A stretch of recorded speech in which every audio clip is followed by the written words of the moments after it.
Hello, my name is David Kutcher. I'm the co-owner of Confluent Forums LLC. We're a web design firm designing and developing smart websites, software, and strategies to achieve your unique business goals. Today we're going to be going over a blog post that we wrote on October 14, 2015 entitled Guide to Understanding the Meaning of Bounce Rate in Analytics.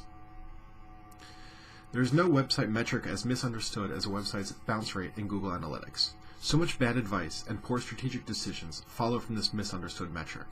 Focusing on the bounce rate for the wrong reasons and without context can torpedo your online strategy. It is also becoming increasingly important to understand the bounce rate as it relates to the pogo stick effect on your Google search rank, as well as your website conversion rank. Most advice that you've likely read regarding the bounce rate has been about how to reduce the bounce rate, either by making changes to your website structure or through manipulating your tracking. Little of that advice speaks to understanding why your bounce rate is what it currently is. The purpose of this post is to help you understand the bounce rate metric in your Google Analytics, what it means and doesn't mean, how to gain a depth of understanding in bounces, and to use this information to your advantage for strategic purposes. A background to the bounce rate. As defined by Google on their Google Analytics support page, the bounce rate is the percentage of bounced visits to your site. A bounce is calculated as a single page view or single event trigger in a session or visit. The following situations qualify as bounces. A user clicks on a link deep into your site sent by a friend, reads the information on the page, and closes the browser. A user comes to your homepage, looks around for a minute or two, and immediately leaves. A user comes directly to a reference page on your site from a web search, leaves the page available on the browser while completing other tasks in other browser windows, and the session times out.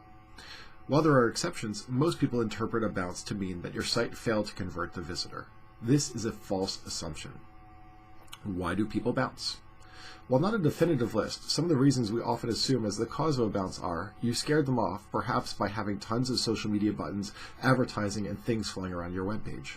You overwhelmed them with so much boring content their brain exploded and they left. They had no idea how to navigate your page or find what they were looking for. They came to your site in error, thinking it was one thing, quickly realized it wasn't. When people talk about the bounce rate as a metric to focus on and an indication of a visit failure, it is essentially them saying that the bounce rate was for one of these reasons. How is a bounce rate recorded? A bounce rate is essentially set up in Google Analytics. A bounce rate as it is initially set up in Google Analytics only looks at one factor, the number of events sent by the analytics code to Google Tracking. So that you understand how this works, we'll need to look at part of the code that you added to your website when you installed Google Analytics. Here is where you see a JavaScript function called GA, and it's sending a page view. Analytics works by sending a page view or other event each and every time that a page in your website is loaded or an action occurs which is set to send data to analytics. A bounce is recorded when a user's session only has one event having been sent, the page view above when the page was loaded. If any other event was sent in addition to this event, this isn't recorded as a bounce. How is the bounce rate misleading? Not every website needs people to go beyond one page. As an example, let's say you own a restaurant website. A large percentage of people coming to your site are likely looking for a few pieces of content that are surely to be found on your homepage. Your phone number, your address, a link to a map, your hours of operation, and once they've found that information, they don't need to go elsewhere in your website, or they're leaving your website. You might have helped them in a micro moment. In this example, the visitor's session would register as a bounce, bad, but the site has quickly and successfully provided the information sought by the visitor. Good. Which was it? Was the visitor session successful or a failure? Another example could be a website with a blog. A visitor comes to the blog article, reads the entire post, and then signs up for the mailing list at the bottom of the page. Depending on how the mailing list functionality is set up, it could launch a new window to the subscription service, leaving the original page. In this scenario, the blog post got a new subscriber, goal conversion, good, but registered a bounce, bad. And one more example is a web page that has lots of interactive content within it, such as an embedded YouTube video. A visitor comes to the web page, views one or more videos within the page lasting over 30 minutes, and then continues further into the site accomplishing actions. Since the page view lasted longer than 30 minutes, without going to another page, that session had ended and a bounce was registered. A new session was started when the user clicked off of the page into a new page. A highly engaged visitor, good, but a timeout bounce, bad. Setting up events and depth tracking for greater detail. As the previous examples indicated, we need a way to go further and gather more information in order to differentiate a successful visit from a bounce. One of the ways that we can build additional knowledge into our pages is through events in Google Analytics. Events are snippets of information that you can trigger to be sent to Analytics using JavaScript. You can trigger an event in lots of ways. Upon clicking an object, hovering over an element, submitting a form, loading the page based on a timer, lots of different ways. By attaching a JavaScript function to any of these actions, you're able to send data to Analytics that can be analyzed, giving you greater depth of understanding of user behavior, but also nullifies that bounce because the user actually did something that you wanted them to do. For example, you can send an event when your phone number link is clicked on a mobile phone. You can send an event when a person scrolls a significant way down your page if it's long at intervals. You can send an event when an external link to a map is clicked. Using this, you can begin differentiating true bounces, bounces where the person really bounced, as opposed to bounces where an event occurred within the page equaling a goal conversion, but would otherwise register as a bounce. For example, in the code block below, we use jQuery JavaScript to trigger the GA_send function we mentioned earlier anytime the telephone element within the web page is clicked. It sends an event with the label click to call to Analytics. This event will nullify the bounce when clicked, but we can also set our Analytics to look for that event and use it to measure a phone call goal conversion. Comparing segments of bounces and non-bounces. Bounces can have a huge impact on your website's metrics, especially when a big zero brings down your averages. If you have 50% of your visitors reading 4 pages per session and 50% bounce, rather than looking at 50% as being very engaged, your pages per session reads as an average of 2 pages, which is very uninspiring. Thankfully, there's an easy technical way to separate bounces from non-bounces. You can use segments in Google Analytics. Segments are a part of Google Analytics that enables us to only see or not see the data that meets a criteria or set of criteria.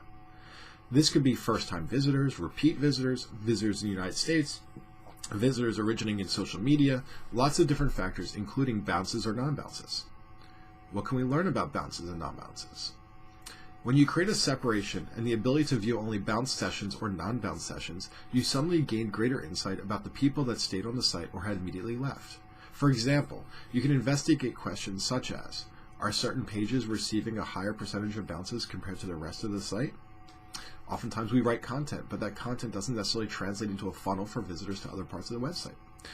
One situation we've seen is a blog post for a company that accounted for 50% of their traffic, but 98% of the traffic to that blog post was a bounce because it didn't relate to the rest of the website. A rewrite of that post or a new strategy for that post can work to better structure it within the website and enhance its contribution to the funnel. Are specific traffic sources resulting in a high percentage of bounces? You might be getting lots of inbound traffic from a guest post you once wrote or an affiliate link you placed on someone else's site, but that traffic could be a complete waste in the form of lots of bounces.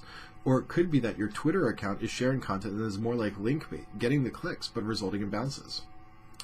What are the demographic differences, if any, between those who are bouncing versus non-bouncing? Once you limit the bounce or non-bounce, you can then visit certain demographic data such as mobile versus non-mobile. You might discover that your mobile visitors to a page are bouncing at a significantly higher rate than your non-mobile visitors.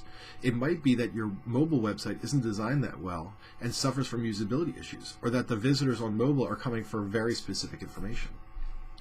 Which page entrances, when factored out, are accomplishing the most goal conversions and conversion rates?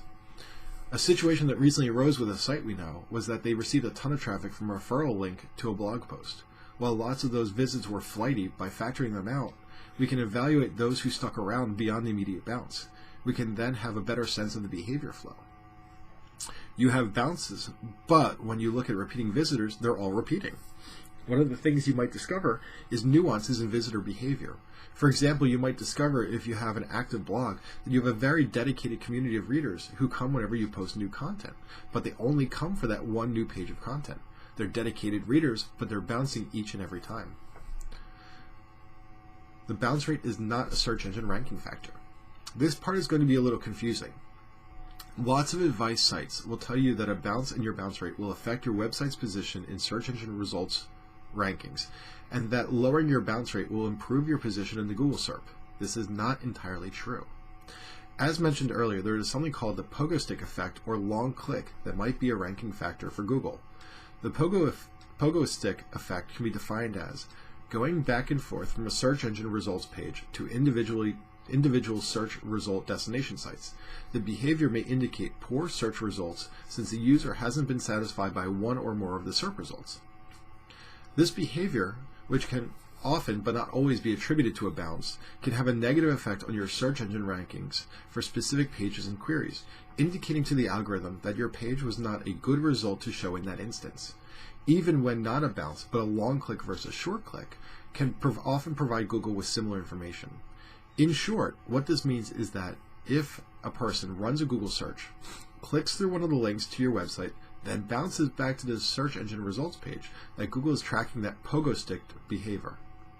Your duty in these cases is to understand why pages and visitors arriving from a search engine query have high or low bounce rates, and to focus on and optimize your pages for the inbound traffic that will capture the highest quality queries, which we discussed in our earlier case study called Intent, Capture, and Conversions.